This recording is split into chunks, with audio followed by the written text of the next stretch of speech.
The words of Jeffersonian welcome that I offer to you now.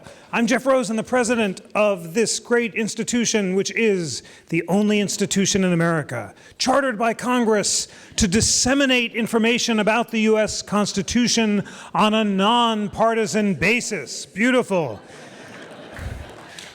Members of the Philosophical Society, you've heard the members of the Constitution Center reciting this inspiring mantra like congregants at a secular catechism. And who here is a member of the Constitution Center? Beautiful. Okay, wonderful. Well, all those of you... Sorry? A lecture about pardons here on a nonpartisan basis. You can listen to the podcast next week.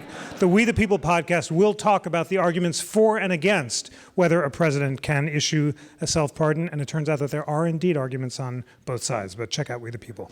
All right, friends, we are gathered here tonight for a solemn and important purpose, and that is to welcome Patrick Spero, the head of the Philosophical Society, and our distinguished guest, Andrew O'Shaughnessy from Monticello, who will give a lecture on Jefferson and the spirit of inquiry and the idea of the university. Tomorrow at the Philosophical Society, Patrick Spero will sponsor an all-day conference on Jefferson and the age of inquiry, to which you're cordially invited.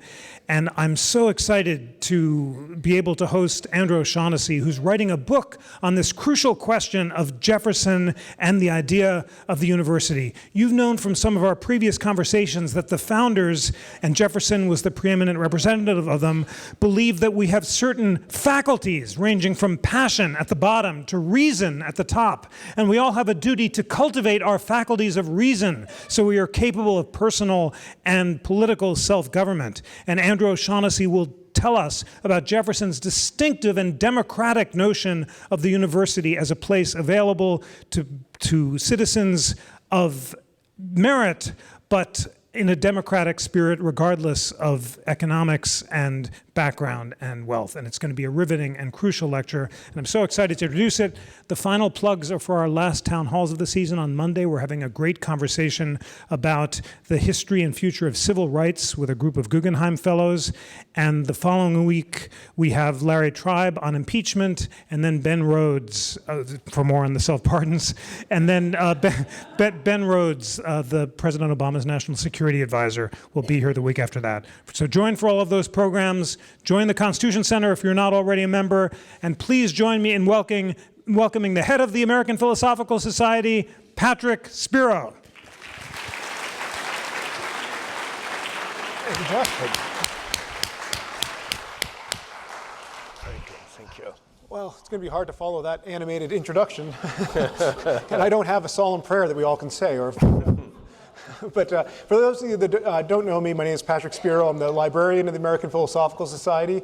I run the library at the APS. We have over 13 million pages of manuscripts. We have the papers of Benjamin Franklin, the journals of Lewis and Clark, and we continue to collect. We have the papers of 7 Nobel laureates in our basement. And I would encourage you all to check out our museum. We have just opened a new exhibit celebrating our 275th anniversary. And that museum is on 5th Street, right next to Independence Hall. But tonight we're here to hear Andrew O'Shaughnessy speak. And I'd like to thank Jeff in particular for hosting our keynote. The conference is titled The Spirit of Inquiry in the Age of Jefferson. And it explores science, education, and knowledge in the earlier republic. And tonight's keynote by Dr. O'Shaughnessy is titled The Illimitable... Let me get it now. The Illimitable Freedom of the Human Mind, Thomas Jefferson's Idea of a University.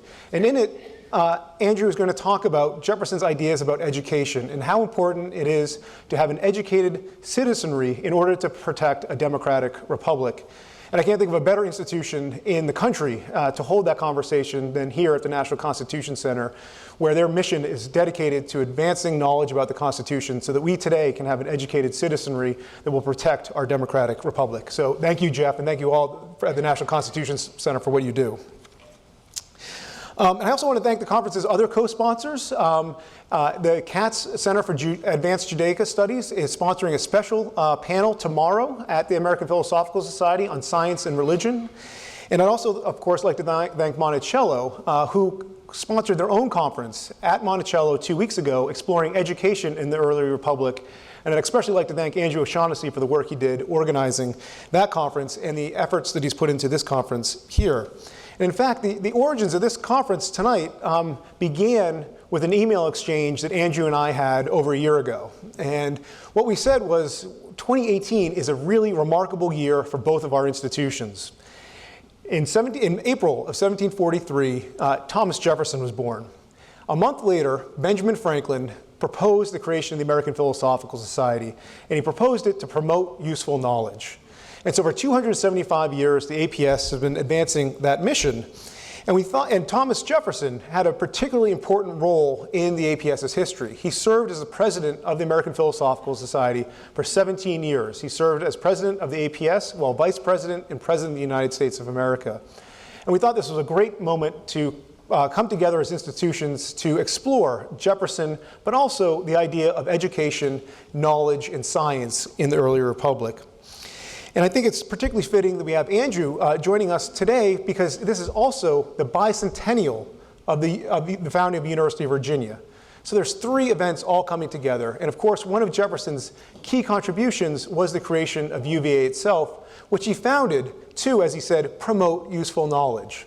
And so this idea of useful knowledge was so important to Jefferson in his time, and I think it's important to us today. And so I'm particularly excited to introduce Andrew O'Shaughnessy, who's going to be talking about Jefferson and his ideas about education. And for those of you that don't know Andrew, he is the vice president of the Thomas Jefferson Foundation and the Saunders director of the Robert H. Smith International Center for Jefferson Studies. He's the author of 2 books. The first one, Empire Divided, explores the Caribbean during the American Revolution and asks that question, why didn't the Caribbean islands join with the Americans? It was a very provocative and insightful book. And his second book, The Men Who Lost America, was a highly acclaimed book. It received over 8 national awards, including the prestigious Washington Prize. And right now, Andrew's in the midst of writing his 3rd book, which is exploring Thomas Jefferson and education. And what he told me just this evening is that this is the first time he's given a public talk about his research. So he's testing out his ideas with us for the first time. And he said he expects a lot of very tough questions so that he can think through this project as he goes forward. So without any further ado, Andrew?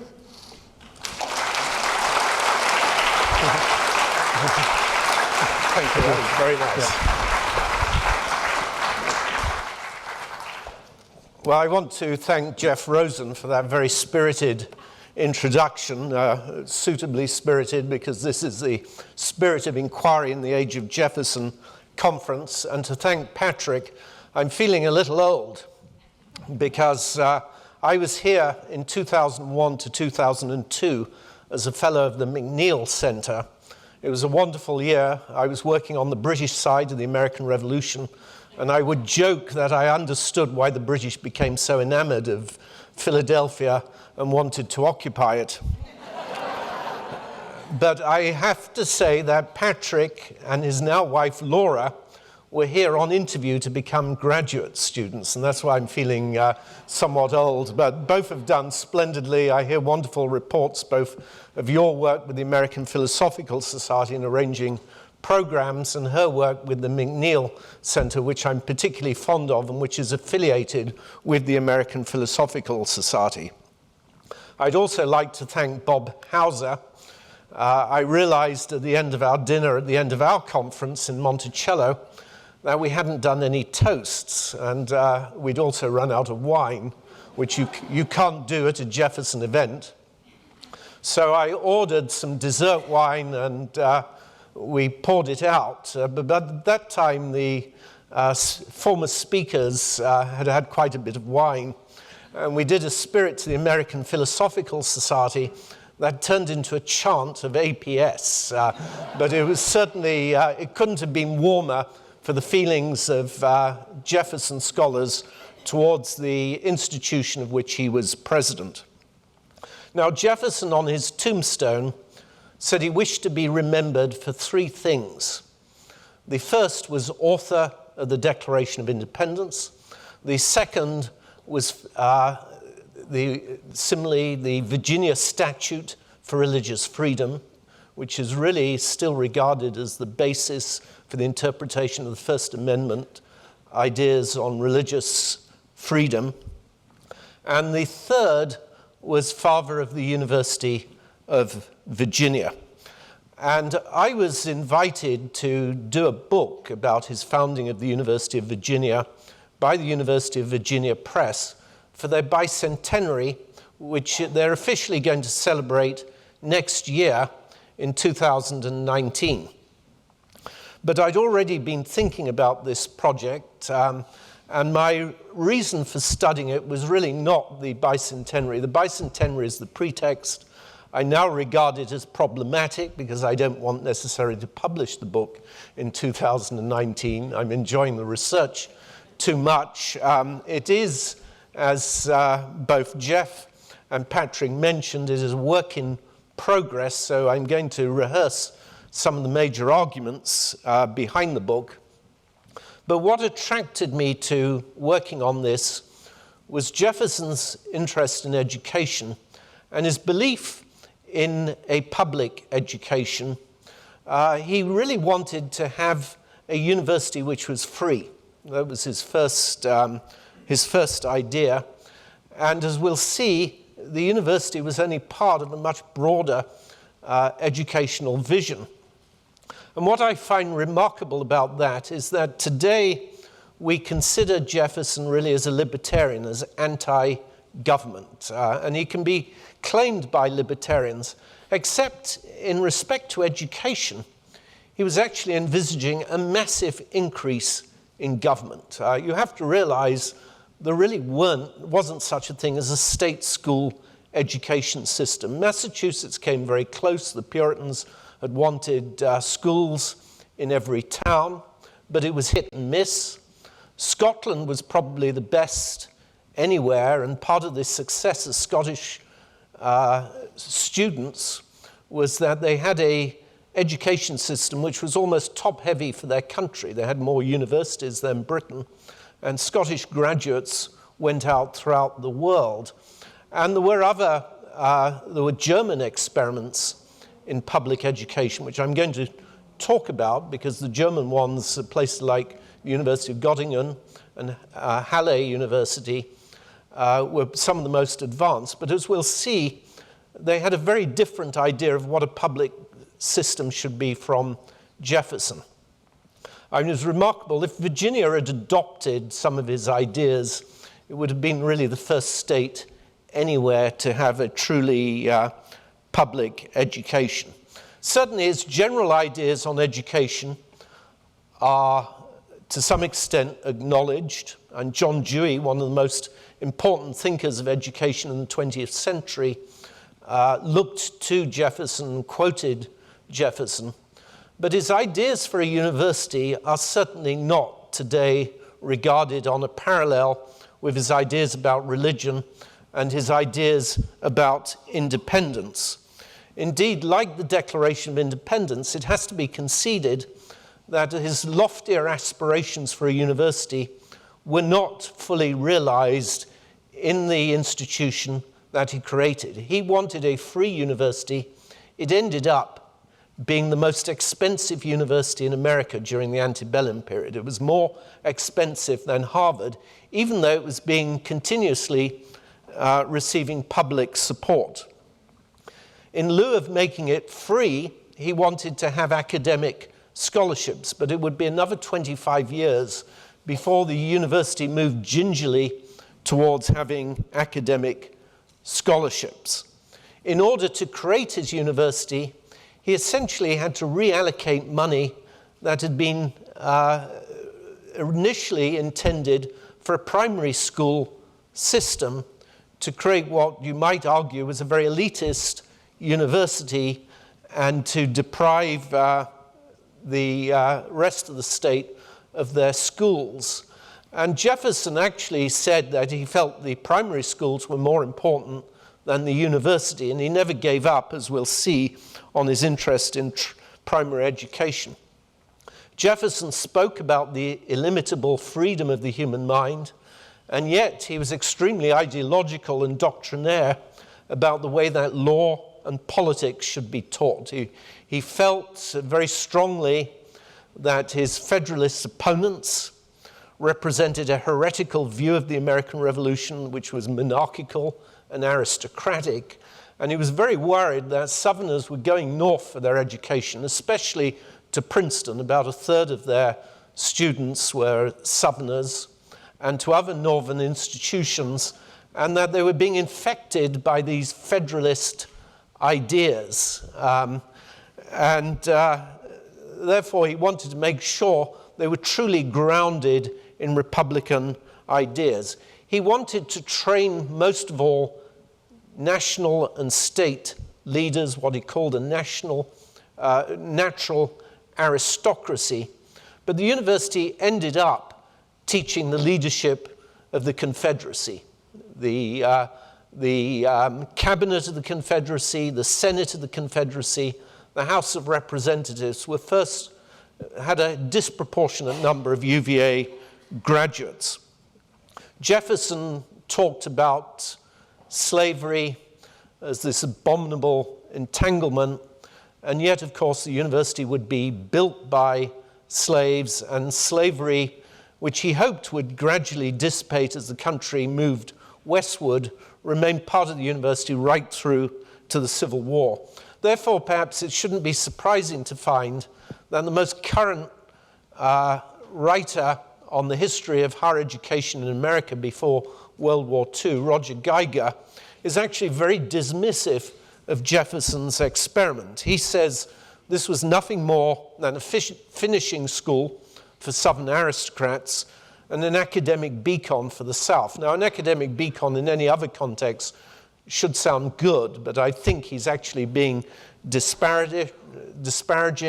He elsewhere says that the university, and it's actually a remarkably good book in terms of its comprehensive coverage of American higher education, but he says that the university was no model for any other universities, and it was sui generis. It was completely different, but again, I think he's being very negative. What I want to do in this lecture is to argue that Jefferson's ideas of education were indeed revolutionary, that they were on a par with all of his other great achievements. And I will suggest that his ideas for a university specifically were distinct to being almost unique within America, slightly less unique in the context of Europe. And that the reason that they're no longer fully appreciated is either that they gradually disappeared from the University of Virginia, that they ceased to continue some of his ideas, or they've become so common to the education system of the United States that we simply take them for granted. And I want along the way to really highlight, firstly, the remarkable personal achievement that this represented for a man who was essentially, the period in which he worked at the university was the last 10 years of his life, from the age of 73 to 83. It was a remarkable personal achievement, but I also want to suggest the incredible ingeniousness and creativity of his ideas about a university, which I wouldn't suggest necessarily as a prescription to modern universities, but as we rethink what universities should be doing, as we recognize universities are in crisis with the cost of higher education, in some ways they can still be inspirational. Let me first just mention the remarkable personal achievement. Jefferson, in those last 10 years of his life, was ailing. He'd already wounded his right hand by anecdote. It was always claimed in oral tradition that he did so trying to impress Maria Cosway in Paris and jumped over a wall and hurt his arm. The fact is he wounded his arm later on and would describe how difficult it was to write letters, that it was incredibly painful to do really anything with his hand. At one point, he got what the doctors at UVA tell me it was almost certainly a Staph's infection in which he couldn't sit down easily and would literally have to lie on his front to read.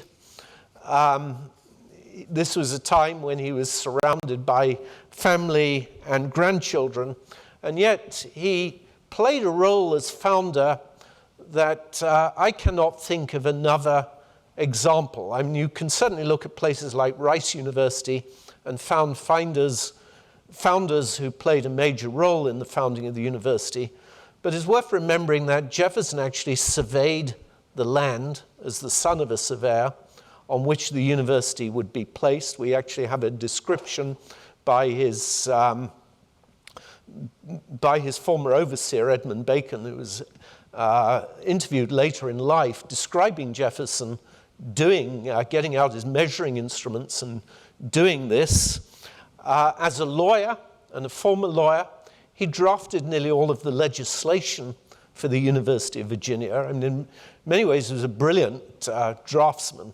And part of his success as a politician had been as a rhetorician, writing the Declaration of Independence, but also drafting bills. It really shows his brilliance as a politician. There was huge opposition to the building of this university. It was a 6-year process, essentially.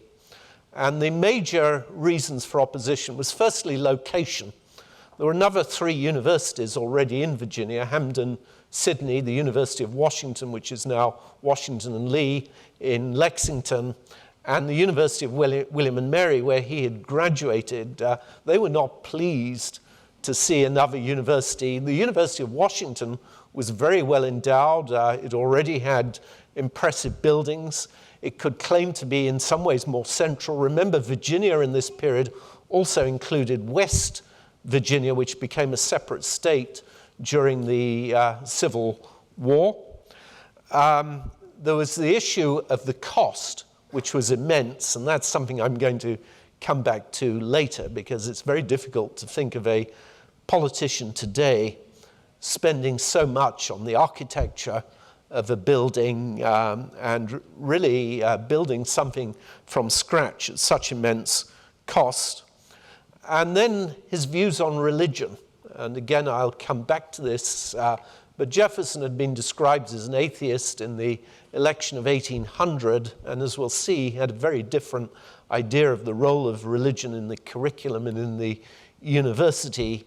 And it was particularly opposed by the Presbyterians in Stanton, who were the dominant group in American universities throughout the country. Most universities in this period were being founded by religious groups, and that is true historically. Even the language we use in universities, words like dean, even the ceremonies like the graduation process, are basically secularized forms today of religious origins. The Catholic Church, of course, had been critical during the medieval period. Jefferson was the designer of the university as an architect. But what is even more remarkable, if you see the detail of his work, is he calculated the number of bricks for each building. He gave estimates as to what each building would cost. He personally corresponded with some of the stonemasons and craftsmen and actually chose them. And in fact, some of his former employees at Monticello, like Dinsmore and Nielsen, were the people who worked on the university. Then there was Jefferson's intellectual impact on the university. He helped choose the professors. He helped choose the curriculum. He wrote out lists of books for the library.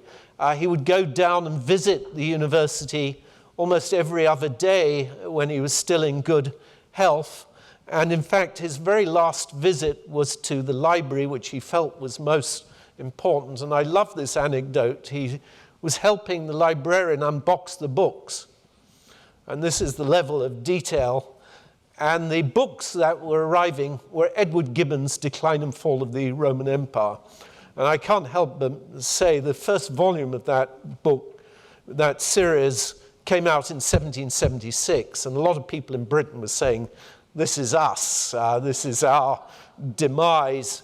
And Jefferson looked at the books and said the tooler has put an E on the end of Gibbon. He's misspelled Gibbon's name, send it back. And then he even wrote the minutes of the Board of Visitors. Those are in his hand. He invited the students, nearly the entire first year class that he lived to see, he invited them up to Monticello every Sunday evening. And those who in conscience said they couldn't come on a Sunday for religious reasons, he'd invite during the week. The professors he had up regularly to visit Monticello and got to know them really quite well. Robert Douglason, the professor of medicine, became his doctor and was with him during the last hour of his life. And finally, in his very last month, he was planning a botanical garden at the university with one of the professors, Professor Emmett, in detail. And it never stopped. And what I also want to emphasize is that his ideas for an education for a university were merely the apex of a much broader vision of education, which begins in the American Revolution. And I'm not going to have time to get into the sources of his ideas, which are multifarious, as with everything with Jefferson, but clearly a very important influence was the American Revolution.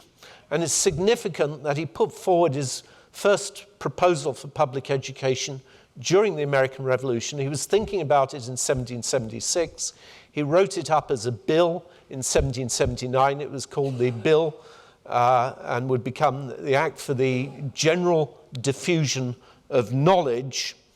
And it was part of this idea of creating a Republican informed citizenry, because he recognized if you were going to have people voting, if you were going to have government by the people needed to be educated, the people needed to hold government accountable.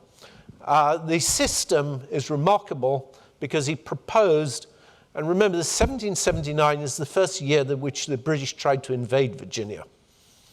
So that, you have troops arriving in Virginia, and Jefferson planning the future, not only of Virginian education, but what he hoped would be American education. He was just assuming the American victory. It was a pyramid system in which there would be education for free boys and girls for the first few years of their life. So it's significant that he included women, because that was generally a blind spot in his general view of education, that he only included women at the basic level. Then they would go on to grammar schools, and this would be based on selection. And finally, the very best, it was a pyramid system, would go on to the university. It reminds me very much of British education at the time that I was born. He told George Wythe, his former professor, that he regarded this as the most important of all of the codes that he put in front of the Assembly during the American Revolution. In 1794, he actually suggested that America hire the entire faculty of the University of Geneva, which was being disbanded in the wake of the French Revolutionary Wars. This remained on his mind. Originally, he thought that he would simply reform William and Mary College, but he felt William and Mary College was so dominated by Anglicans who became Episcopalians that there was really no hope, although he did remove the chairs in divinity at William and Mary and added chairs in medicine and law and even in chemistry, which was incredible for this period. In 1800, he first wrote to Joseph Priestley, who was a major influence on him and is regarded as the father of Unitarianism as well as the scientist who really discovers oxygen, and said that he was thinking of a University of Virginia. That's really the first mention. In 1802, as president, he created West Point for the army.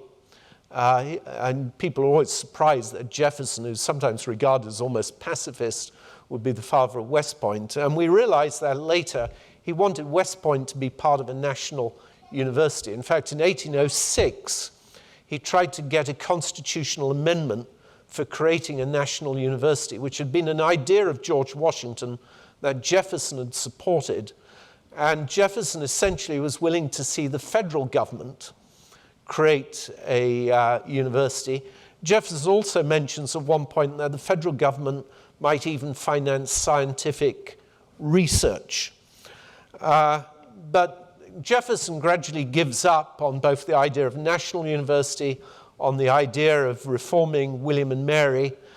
He's retired for about 4 years and had not really taken any initiative at all in education. And in 1814, supposedly as a result of a hapchance of walking into Court Square in Charlottesville and finding the board of the local, what was to be the local high school called the Albemarle Academy, that had really never been created, Jefferson was made a member of the board and produced a plan for that, what was basically going to be a high school. What is remarkable about the plan is it's almost the same plan that he produced for the University of Virginia. The whole idea of the lawn, of this layout is contained in that plan, although the buildings were not so grand. But you get the sense that Jefferson, almost from the beginning, was thinking about usurping this into creating the University of Virginia. And that impression becomes even greater when he manages to persuade this board to disband themselves and to reform as Central College, Virginia. And the word central is very important because the idea that this would be central in the state of Virginia, and therefore the natural place to have the University of Virginia. And as he also makes the board much smaller with Central College, which means it can be more easily politically dominated. It's about this time that he begins to work with someone called Joseph Cabell, who seems to have very little politically in common with Jefferson, but who shared his passion for education. And Cabell played the same role in the legislature that Madison played in Congress during the 1790s. Cabell was his front man, and Jefferson deliberately stayed behind the scenes.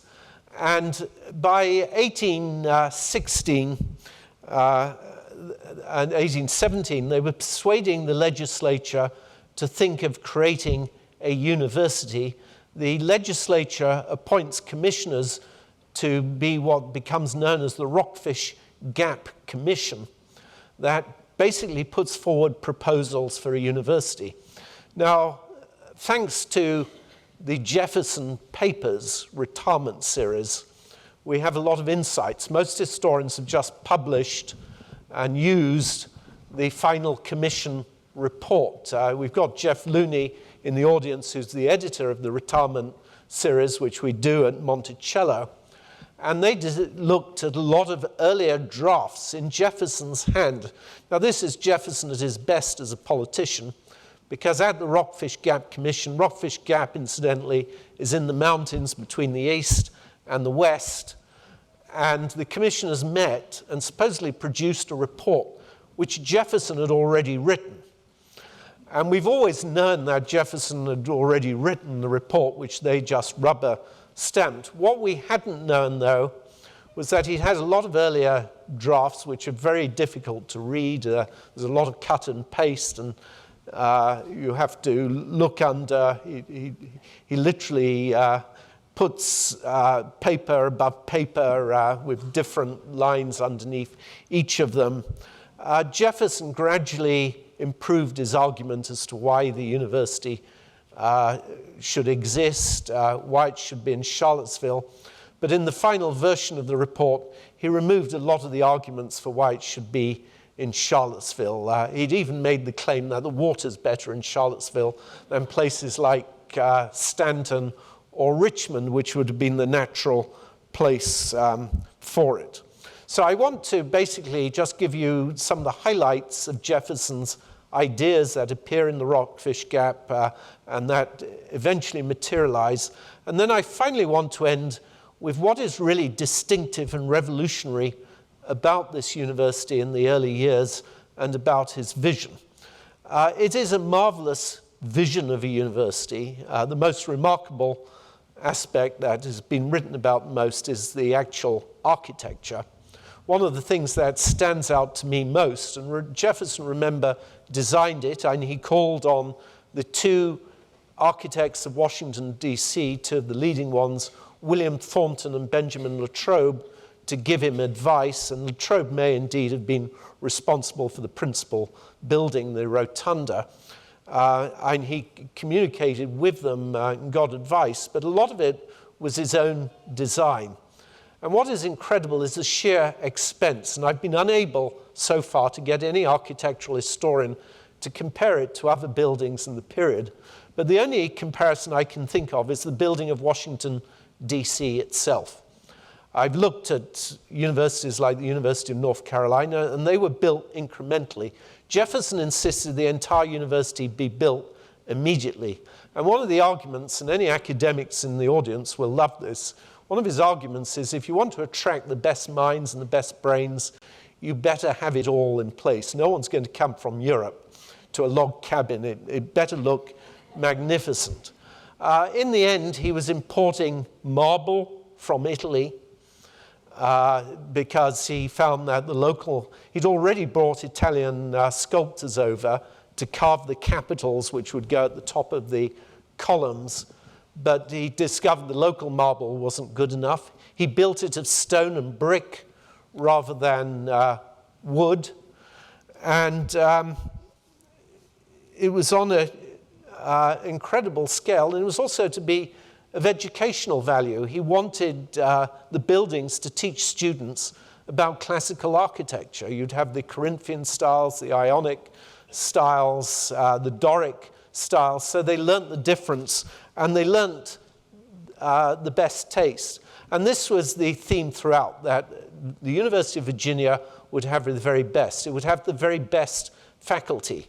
He sent a young man called Francis Walker Gilmer, after trying to recruit faculty in America, including the Reverend Samuel Knox in Maryland, and trying some of the New England schools. He eventually gave up, and he wasn't willing to have anything that was secondary to Harvard or what we today think of as the Ivy League schools. He sent this young man, Francis Walker Gilmer, who he regarded as one of the brightest people in Virginia and really one of the people who would lead the next generation, over to England to select the professors. He designed pavilions, and the whole idea of the layout was what he called an academical village, in which students and professors lived among each other. These larger buildings on the left and right, although they look symmetric, are all different. And those would be the homes of professors. And I always like to point that out as to how professors lived in the past. They're now the homes of deans, which tells you a lot about what has happened at universities. But he wanted the very best, and he was paying some of the highest salaries in America at the time. The curriculum, a lot of people today characterize it almost as though it was a STEM. And there's no doubt that there was a huge emphasis on science, and chemistry was included. But on the other hand, he regarded Anglo-Saxon as crucial, which I don't think would be true of most STEM projects today. He thought Anglo-Saxon was important, firstly because you would learn about early political systems that had a republican element. Secondly, because it was crucial if you want to know about the law, to understand the earliest origins of the law. And thirdly, if you wanted to understand our language, it's based on Anglo-Saxon before the Latinate additions, and that this was crucial in order to learn part of the way to communicate. It was the first university in America to have a department of economics, the department of medicine under Robert Douglas, and we just had at this last conference a speaker, he's one of the top heart surgeons at the university, and Robert Gibson. And he said Jefferson and Douglas essentially anticipated the Flexner Report of 1910, which still is the main code that guides both the ethics and the conduct of medicine in this country. Jefferson believed in an empirical view of medicine, only doing what you have evidence to do, not speculating or theorizing without real evidence support, and not intervening. He felt the body was better healing itself than intervening. And Gibson gave a very amusing talk in which, of course, he referred to Benjamin Rush up here in Philadelphia, which was regarded as the most advanced place for medicine at the time. And Rush, of course, was the great believer in bloodletting. And the first journal of medicine was called The Lancet, which I'd never really thought about before. But that is absolutely contrary to Jefferson's idea of a university. One of the most revolutionary aspects of the university was the treatment of religion. He wanted no chapel and no department of theology. Religion was to be taught as history. And he invited initially a man called Thomas Cooper, who was this English radical, an incredibly broadly educated man, but really a Unitarian and disciple of Priestley. He wanted him desperately to be on the faculty, to the point that he actually appointed him before the university was even in session or ready to go in session. He was forced to give up on Cooper, who eventually went to South Carolina. But it was remarkable that he would try Cooper, who would never have been employed in any of the northern colleges. Remember, places like Harvard and the northern schools and Yale were still largely producing clergy and ministers, and theology was still the major form of training. His ideas of administration were very radical. He didn't want a hierarchy. He didn't want a president and didn't want a dean. The faculty were supposed to be kind of self-governing. And I'm very amused, Alexander von Humboldt, who was a German thinker on education, said having a faculty run themselves is like asking a group of actors to direct their own plays. And then with the students, similarly, he wanted a sort of self-government among the students, which is very consistent with his political philosophy, along with rigorous exams, as he supposedly cried when the first class of the students rioted. All these foreign imported academics. But the honor system, which is now so integral to the University of Virginia, was not introduced originally, but it certainly represents Jefferson's idea. And he even wanted a maison française, a French house. He wanted one of the hotels, essentially the cafeterias where the students dined. He wanted those to have French-speaking staff who didn't know any English, in order that the students would learn French. And my favorite idea, I said I think it's very ingenious, his ideas. My favorite is for the Rotunda, which was his principal building. It was based on the Pantheon in Rome, and essentially wanted a planetarium, or what more accurately Doug Hansberger has called a huge blackboard for astronomy.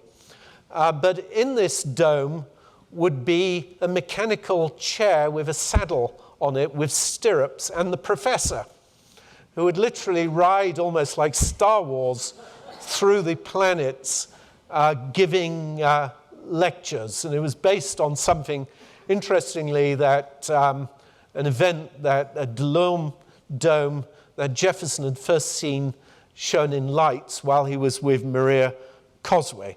So let me just conclude, because I'm pretty well out of my time, by saying that actually Jefferson's ideas were indeed sui generis, but in ways that have been very important for education since. Firstly, it's one of the first true public education, true public universities.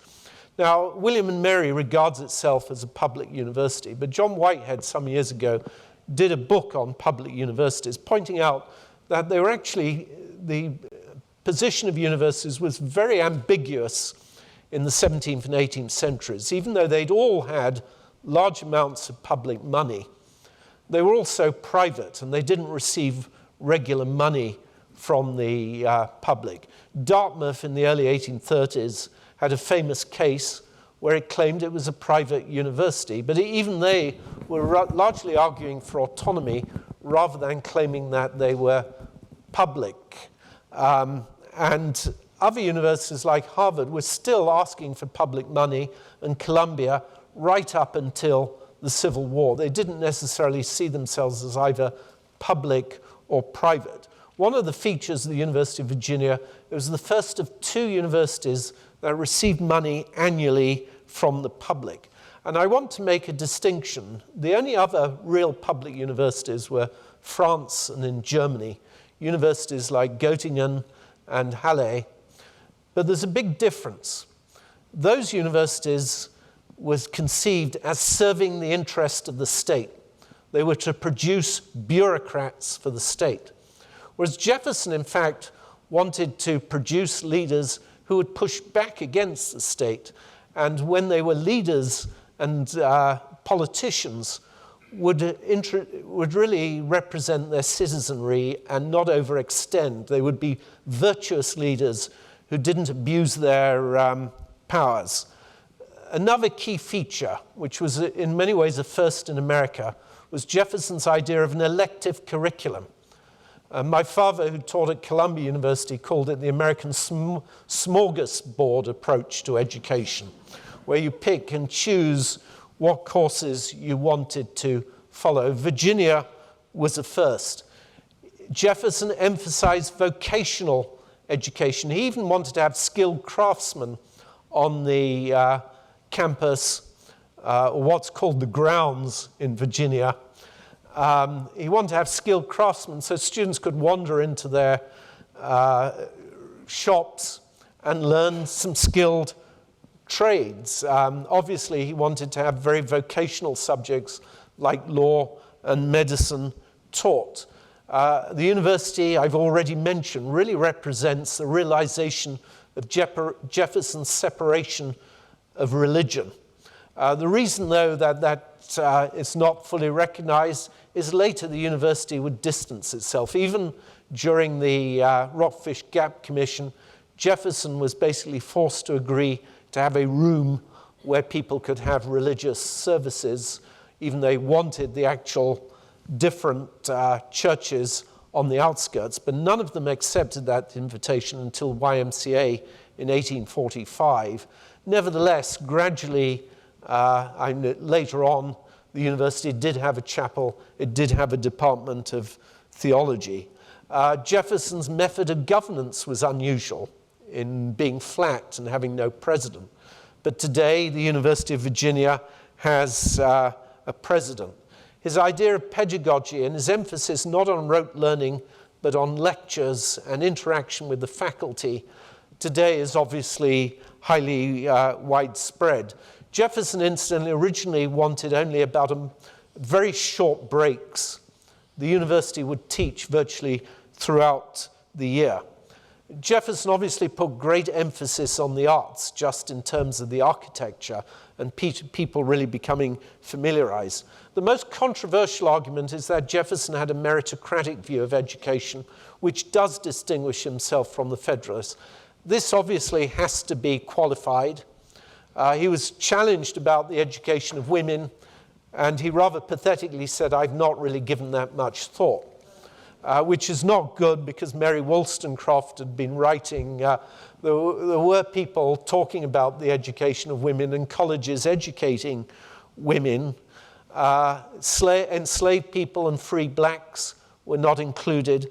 Nevertheless, by the standard of his day, it's very remarkable. I just want to quote when he tried his final bill to get a public education system, more broadly in the state in 1817. He wrote to the Abbé Correia, who was really one of the great Portuguese intellectuals who stayed regularly in Monticello, and said, "The object is to bring into action the mass of talents which lie buried in every country for want of the means of development." People just don't have the opportunities. We need to give them those opportunities. I would say the university did have a real impact. It had a huge impact in the South, places like the University of Texas and Alabama, and their historians testify to this. A lot of UVA graduates went on to be presidents of universities like Missouri, but not just only in the South. In London, the University of London was the first founded outside of Oxford and Cambridge, and was specifically founded as a non-denominational university. One of the key minds behind that was Lord Brougham, and one of the people that Jefferson had Francis Walker Gilmer meet with and consult was Lord Brougham, who was a leading London radical. I think certainly the architecture of the university you can see in lots of places, including in Beijing, in the University of Tsinghua, which is very similar to the University of Virginia. My first year in America was teaching at SMU, which has a lot of similarities. Certainly Dallas Hall at the center looks very much like the rotunda of the University of Virginia. I think as I finish this book, I may even make a case that there's something very interesting happening in the South, which unfortunately is closed by the debate on slavery and the South becoming more and more ideologically pro-slavery. But until that happens, the South is a leader in public education. The University of North Carolina claims to have the first charter as a public school. The University of South Carolina shares with Virginia the distinction of receiving public money each year. These universities, especially South Carolina and the University of Virginia, were open to having Unitarians and people who were not traditional, part of the traditional Christian denominations.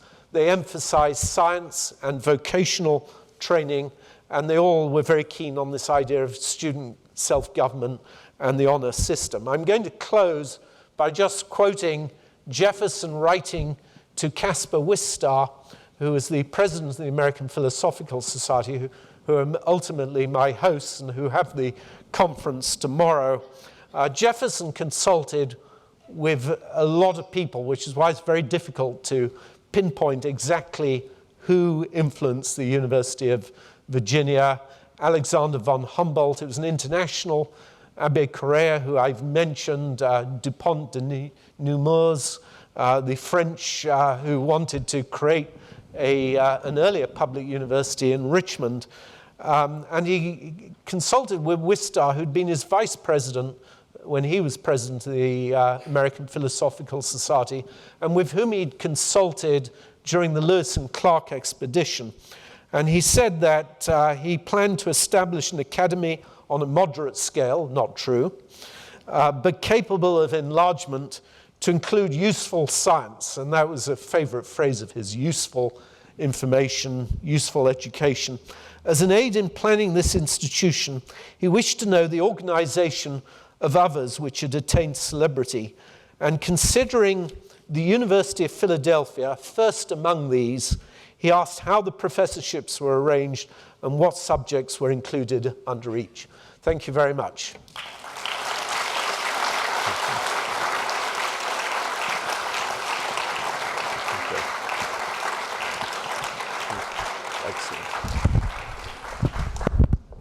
I've lost my mic, so I will try and project like Jeff. I won't do his dance up here, though. I still can't do that. But we have time for a few questions, if there are any in the audience. Yes, ma'am.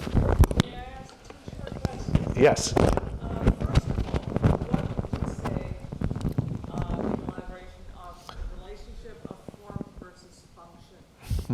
Form versus function in the university design. I'll repeat it. Yep. Yeah, the question is, how does form and function relate to one another? Yes, may I ask Yes. two? Yeah, now? Okay. Yes. Second is, what do you think Jefferson would think of today's extreme social justice warriors? Well, certainly in terms of form and function, I'm going to be heretical myself, because one university, two universities that I know that follow his idea of the academical village are Oxford and Cambridge, that are both descended from religious institutions. I mean, they were part monastery and religious orders. The whole idea of fellowship, for example, and the idea of professors living among students. It was radical to have a residential university in this period.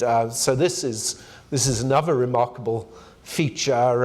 And Jefferson himself, although he was very dismissive of William and Mary, he reminds me of Edward Gibbon, who was dismissive of Oxford, and then in his memoirs talks about his nightly walk with his tutor up the hill. And you realize this was a very privileged young man to get to walk with his professor every evening. And Jefferson, similarly, he spent a lot of time with William Small, who'd known all of the great figures of the Scottish Enlightenment. And they socialized. He went to William Small's dinners. He got to know George Wythe, who later became the first professor of law and a big influence on him. He went to Governor Farquhar, who was the acting governor of Virginia, and they'd have sort of symposiums together. And that's what he was in some ways trying to recreate. And the form is very important in terms of sort of bringing people together, not having one dominant building, as nearly all these other universities have, a big building, but really trying to create a community of scholars. In terms of what would he think about safe spaces and some of the current thing, I'm not, obviously, I always avoid that question. I remember a fellow scholar once, who's a Lincoln scholar, being asked something like, what would Lincoln have thought about aircraft? And he just said, what are aircraft? It's very difficult. And people love to play that role, and there are people who do it professionally, where they kind of act as this oracle and channel Jefferson for the current generation. But I mean, it's always fun to think about as an issue. Thank you so much. We started with Jefferson and Franklin, and then we kind of ended with UVA and Penn. And I was just wondering, could you maybe talk about the relationship between Jefferson and Franklin and their concepts of a university, and UVA and Penn in their formation as both idea and practice? Well, Patrick said at the beginning, I'm still on a fact-finding mission. And I'm hoping some members of the audience, I was expecting to find a lot more Franklin and Penn. And after all, Jefferson had seen the University of Pennsylvania while he was here, at least just as a member of Congress and on later visits. Franklin wrote a good deal about education even before the American Revolution. And we know that Jefferson, to some extent, modeled himself on Franklin. And Franklin, and especially as an ambassador to Paris, he was very conscious of Franklin. We've got Philip Ziesch from the Franklin Papers here. I'm hoping to try and find more of a relationship. Clearly, the letter to Wistar is evidence that he really understood the University of Pennsylvania. He would have known, though, that the University of Pennsylvania was hurt in its early years by denominational differences between Presbyterians and Anglicans, and the same was true of Columbia, and this really affected their early development, and that's something that he wanted to avoid. In some ways, he was more concerned about denominations and the organization of religion than actually religious ideas, because he recognized, in some ways quite fairly, that they would want to gain a monopoly, and that's why no one took him up on his offer to create a university, to create a church on the outskirts of the university, because they all wanted either to run it or not to have anything to do with it. Yes, sir.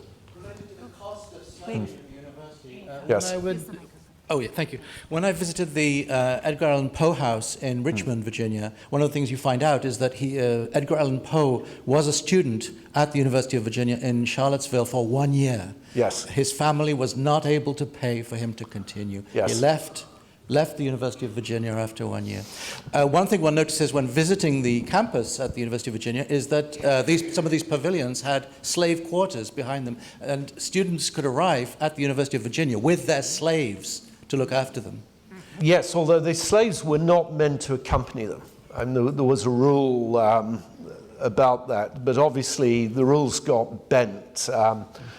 A lot of the, especially the wealthy planters, never completed their course of studies, and this is true at Oxford and Cambridge. They never actually do anything as crude as actually taking a degree, even though there were rigorous training. The university's actually recreated his room, which is quite fun. We know, though, very little about his time at the University of Virginia, but it's more than possible he went up and dined with Jefferson. I gave this talk in Chicago, and it was actually, it was a Jefferson topic, but not this. And someone arrived with a document, and it was basically Jefferson's invitation to a student to come to Monticello and dine with the Marquis de Lafayette. Because Lafayette visited twice in those final years, and Lafayette dined with Jefferson in the dome room before it had been completed of the University Rotunda. And of course, and everybody who described the scene, it was incredibly moving because they knew they were seeing the last of the greats. They were seeing the last of the founders, and very few other signers of the Declaration and significant figures were still alive other than John Adams.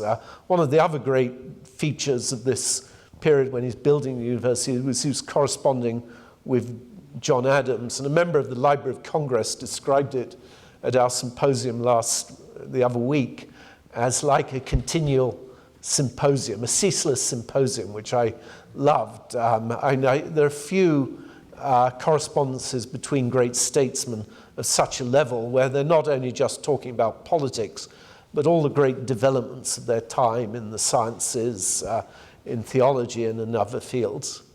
I think we have time for one last question. Yes, sir, in the back.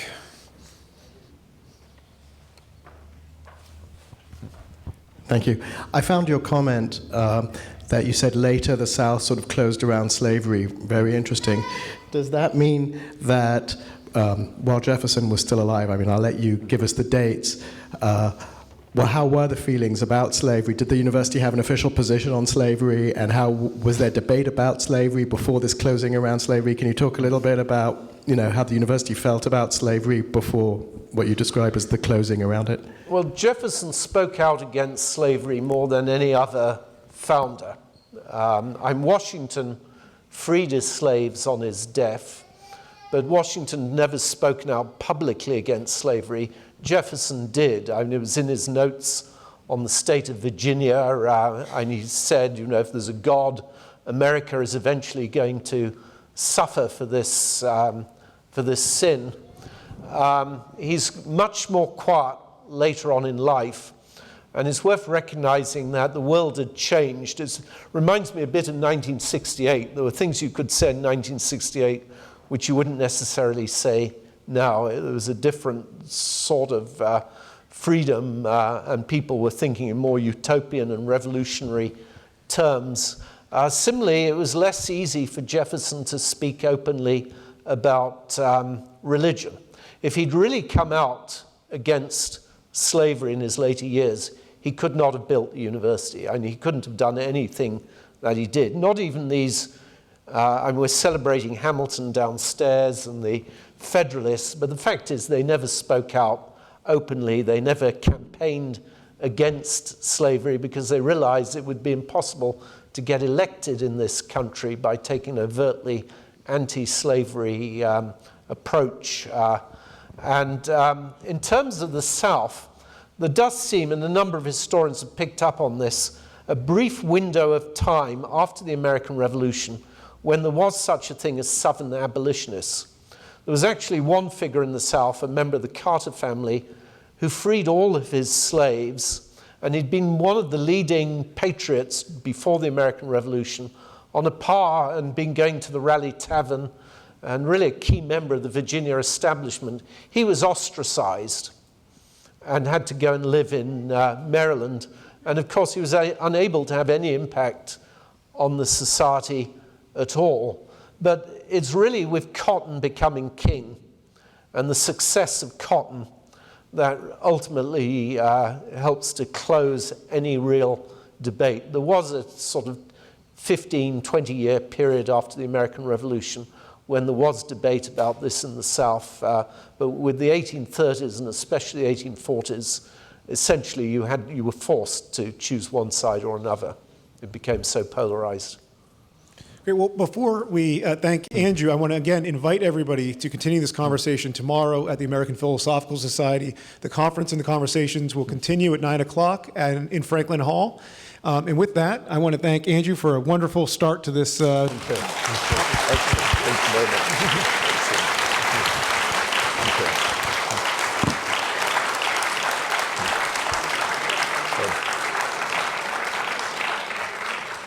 Eventually, I want to have lots of slides, but I'm not quite ready.